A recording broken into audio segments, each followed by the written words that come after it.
Good morning and welcome to another episode of IconicFreedom, the formula. We are setting a standard for responsibility and accountability, the ownership of your choices and the ability to respond to those choices and everything that follows.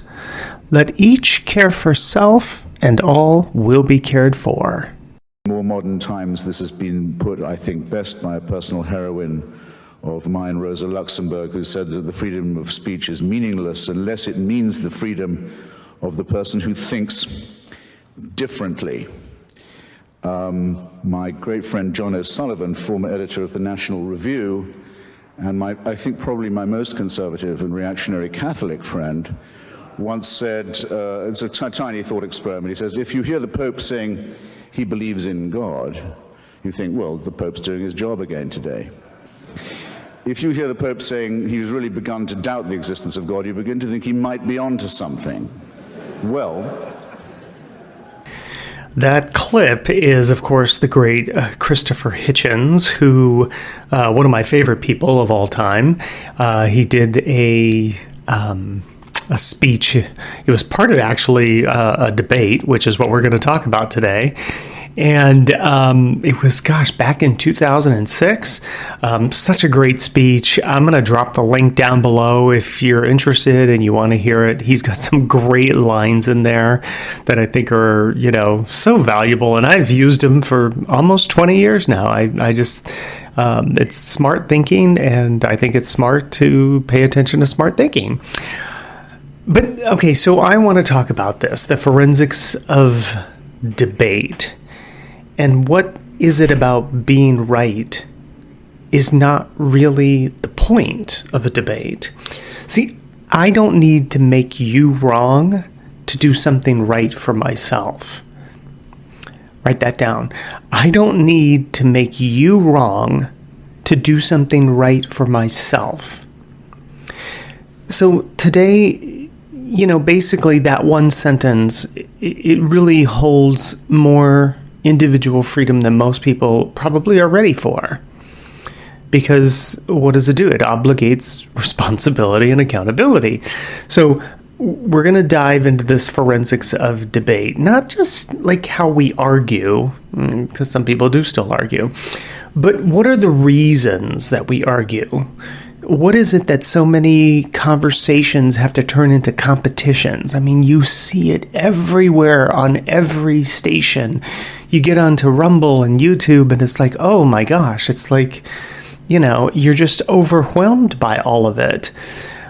But what is it about being right that is like treated like this prize? And then all of the understanding, the integration and assimilation of exploration then gets left behind. So you remember last week I did the thing with, A Few Good Men. And it's like, you say you want the truth, but if you're chasing certainty and accolades from image building, then instead of reality, you're not having a conversation. You're just feeding your ego. So I'm going to repeat that. If you're chasing certainty and accolades from image building instead of reality, you're not having a conversation. You're just feeding your ego. So who am I? Oh, well, I am IconicFreedom. And this is the podcast where we break down personal responsibility, accountability, and I would say the freedom, the sovereignty of self. So let's talk about this, because debate has become kind of this cosplay, if you will, right? It's this costume of intellect worn for, like applause and attention, and but it's not reality. And it's not about discovery. It's not about talking to satisfaction. It's about domination. It's image building dressed as inquiry. Think of it like this. When your motivation isn't understanding, but more performance and ego, nothing real is happening. It's like this house of cards, because if somebody taps one of the cards out from underneath, the whole thing collapses. The louder the argument, the further from the truth and reality. I heard this phrase one time, when you are in this conversation with someone, you pound the facts. And then if you don't have the facts, you pound the table and get people all riled up. But modern debate isn't rooted in curiosity, right? It's about crafting a viral moment, that snappy one-liner, the mic drop type of thing. I saw that with Kash Patel this week during a Senate hearing, where he called out the senator and said that. He's like, oh, this is just about you trying to get a 20-second sound clip so you can drop it into your e-blast. And I was like, go Kash Patel, right? Because we're not really seeking clarity. We're seeking clout and credential. And we've talked about that time and again here on this podcast, how time in anything is not a credential for doing something well. And that includes debate. I personally would like to get rid of debate. I just want to have conversation. Because the ego doesn't want truth or reality. It wants certainty. It seeks its own self-righteousness to be right. And for some people, maybe it makes them feel safe and secure. But when you go into emotion, you go out of reality. We see it all the time. People are weaponizing their opinions and with conviction, not curiosity. There's no talking to satisfaction. They debate not to understand another person, but to defend their own ego. And I say they are trying to prevent the exposure of their ego and that self-interest, that motivation. But here is the shift. That real strength in conversation doesn't come from ego dominance. It comes from inner freedom, your sovereignty, your agency. Sovereignty means you're secure in your perspective, in your reality, your truth. You don't flinch when other views enter the room. You don't panic when you're not agreed with. You don't become reactive because you don't feel like you're being attacked. I always think that's hilarious when people say, oh, they're attacking me. It's like, you're such a victim. You opened your mouth and someone responded. Stop being a victim to that. That's you made a choice. You made a choice to express your opinion. That's great. Let's hear it.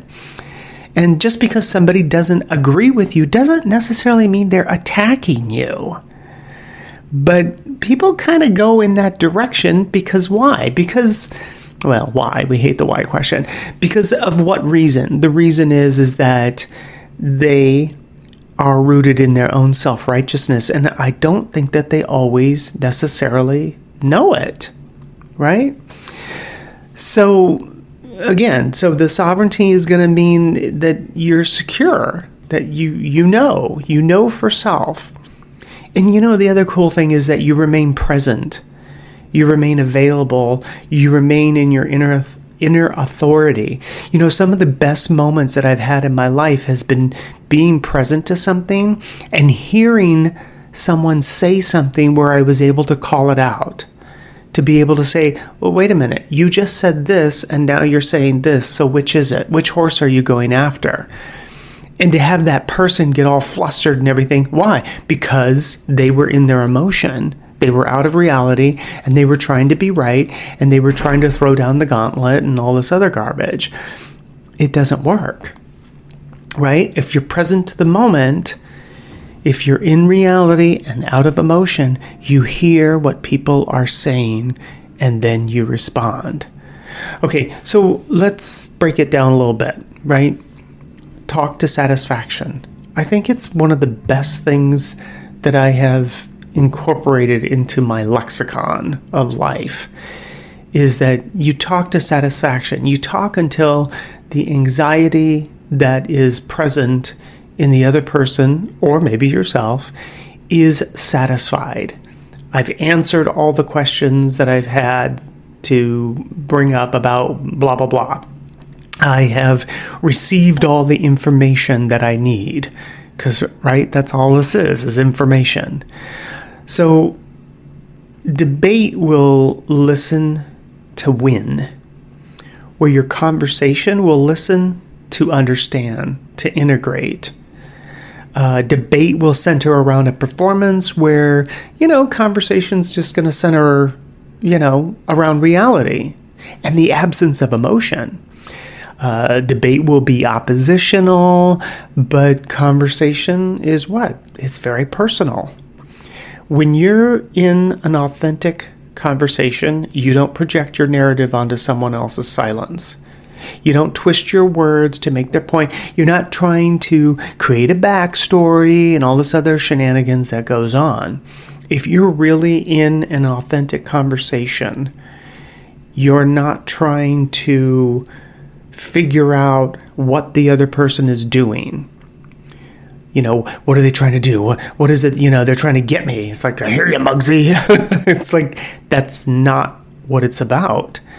And when you stay out of their head, which is crazy in there, right?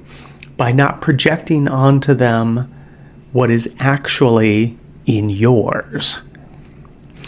So that's kind of an interesting moment to realize, is that quite often when we're trying to figure the other person out, the reality is that we are avoiding ourselves, and we are avoiding responsibility of choice and accountability of the outcomes, because we're all focused on another person and what they're trying to do and what's their motivation. And you hear all this garbage all the time through social media and news and everything else. What is this person trying to do? Who cares? You can observe what they're trying to do by their actions. Their motivations are none of your business. When you think about that, that's a really powerful statement. Their motivations and self-interest are none of your business. And even if you knew it, what would you do with that information? People sometimes saying or asking certain questions are really leading to a place where they're wanting to gotcha. What's going on, at your hotel? What else is going on besides our group? It's like, what do you need to know that information for? One time I was doing a tasting for an event, and this guy starts to ask me, how long have you been doing this? And I just turned to him and I said, that has nothing to do with what we're doing right now. Are you enjoying the food? He and some other people that were there, they were getting kind of bristly because, they were having issue with all kinds of things going on at the hotel that I worked at. And so they wanted to make it about me. I was like, no, we're not going to make this about me. That's not how this goes. And so then that's when I said, it's like, that has nothing to do with it. Are you enjoying the food that Chef is cooking? Because Chef is the one cooking the food, not me. But what happened in that moment is this person wants to try and ask a question in order to gotcha, rather than just asking the question to bring understanding. He wasn't trying to bring understanding. He was trying to bring something else. And how did I know that was happening? Because of all the questions that led up to it. I wasn't guessing it. I wasn't making it up in my head. I wasn't creating a backstory. I was listening to his questions that led up to that question. And so all of his criticism then leads up to, well, how long have you been doing this? It's like, that doesn't mean anything.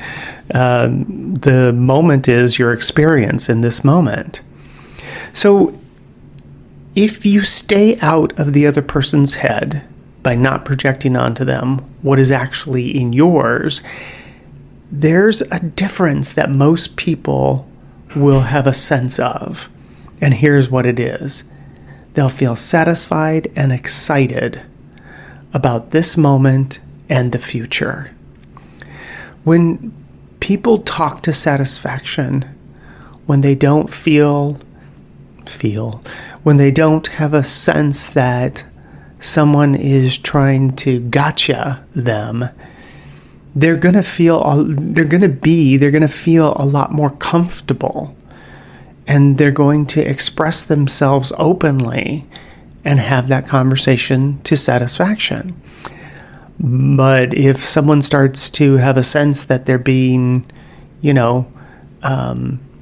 bullied in a sense, they're going to withdraw and they're going to stop having the conversation. And then everybody starts getting into a debate and they start trying to be right and they have to defend their position and they have to get in their self-righteousness. You're just having a conversation. So I say talk to satisfaction, not domination, not validation, just satisfaction. When you shift from debate to just dialogue, something else will shift as well, and that is your sense of self. I said it at the beginning. I don't need to make you wrong to do something right for myself, to say something right for myself. That is your inner authority. That's something we talked about recently. That's your self-leadership. You're not out to win minds. You're not out to win hearts. You're out to walk your truth, your reality. You share what's real, and then you get to hear what's real in others. When you lead, if you will, from within, you stop seeking validation. When you are secure in who you are and your thought process and the ability to flex, that with new information, you may change your mind. That's a great sign of health, that I can take in new information and I can decide for self whether or not that resonates with me or it doesn't. And if it doesn't, I just throw it away and I don't even care about it. But if it does, I may want to integrate it. I may want to incorporate it. When you do this and you stop seeking your validation, you stop needing a scorecard in a sense. You stay, how should I say, it's what independence is. It's what autonomy is. It's your freedom in action. Because you're no longer trying to compare yourself. You're no longer trying to win.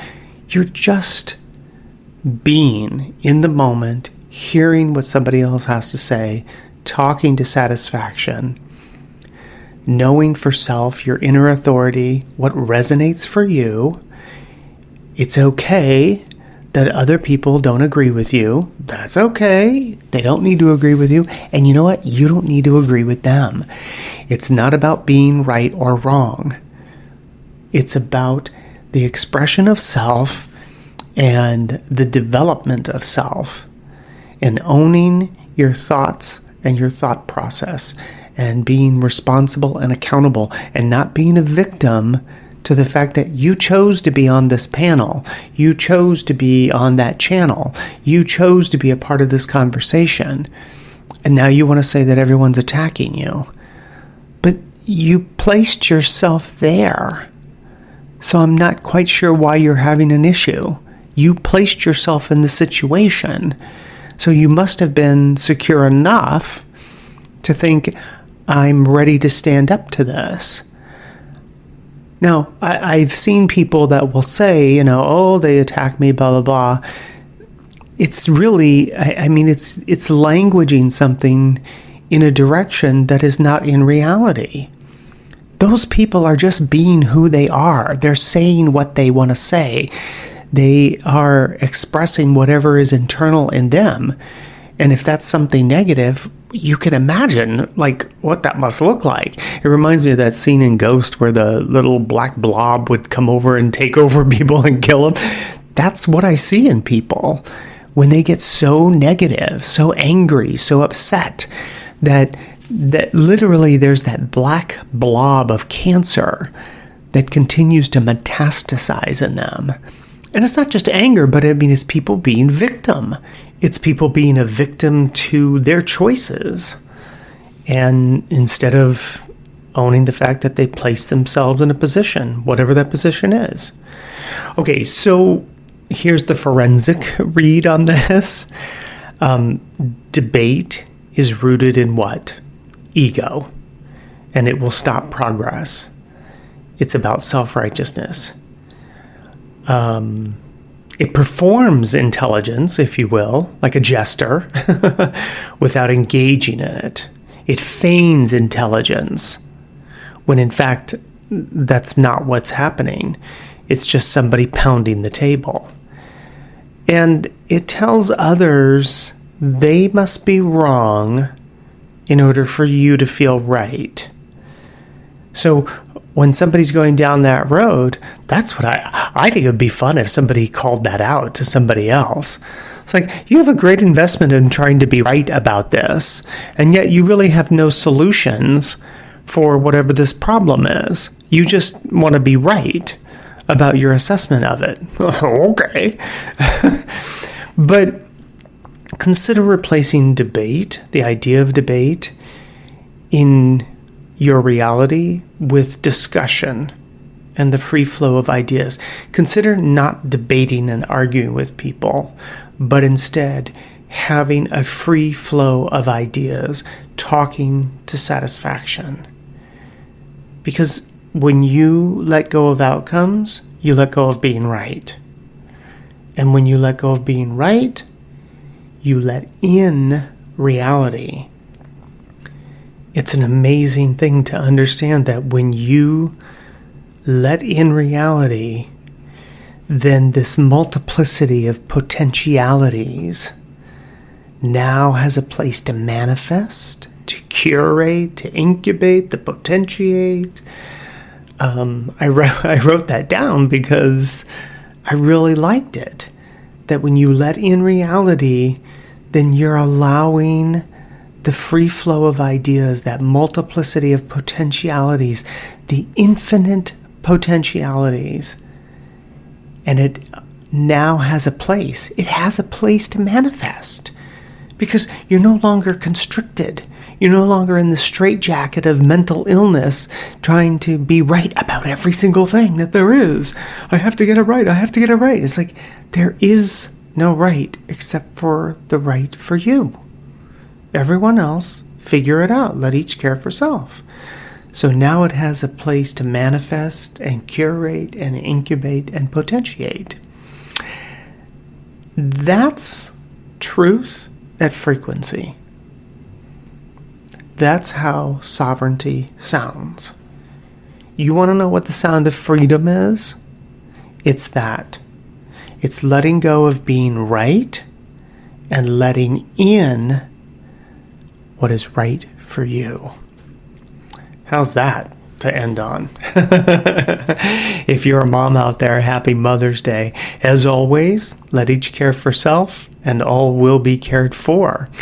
Hey, hit that like button if you would. Share this with your family and friends. You never know how it might help them in the development of their own personal responsibility, endeavor, and journey. I am all over Truth Social, X, Twitter, if you will, Instagram, Facebook, TikTok. Oh my goodness. All over the place. So please check all those links out down below. Subscribe if you're really interested. It could be fun. And, if something stirred within you today from this podcast, hey, shoot me an email or drop a comment down below. I love hearing back from people and hearing what their perspective is. And as always, let each care for self and all will be cared for.